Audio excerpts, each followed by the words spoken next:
Good morning, YouTube. A nice brisk morning here on Halloween. It was 22 degrees this morning outside where I woke up, and fired up the propane heater. Although I tried to do that last night, and there was a little bit of a problem as I didn't remove the battery last spring. It got a little corroded and wouldn't spark. But you know, spent a half an hour or so cleaning all that up and worked really nice. Warmed up inside the bus, but it's still a little brisk out here. So anyway, today I'm in Salina, Utah, at the site of Camp Salina, which was a CCC camp, or Civilian Conservation Corps. And then during World War II, it became camp number 4 as a POW camp. Unfortunately, it is closed for the season, so I can't tour the buildings. There are, let me step here in the shade so you can see, there's a couple of buildings here, a museum.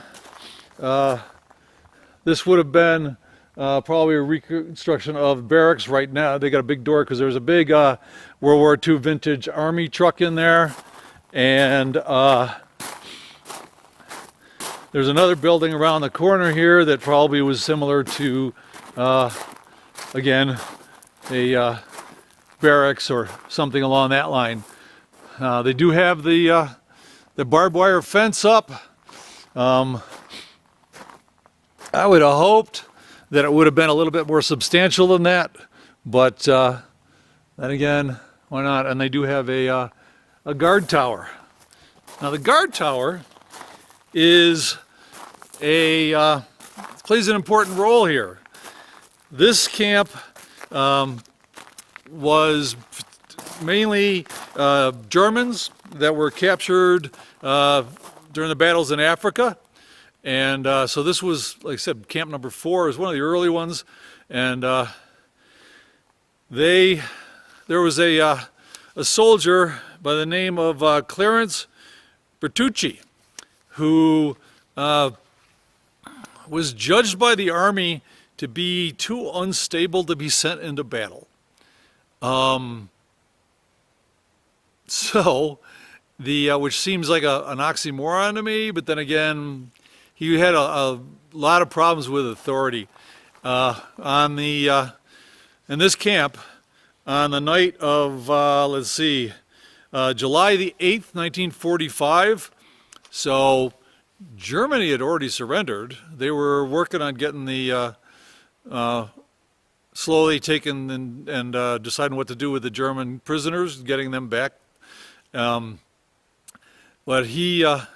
he'd gone through the whole war in middle of nowhere places like this, and he decided, or he said, by God, I'm going to kill some Germans.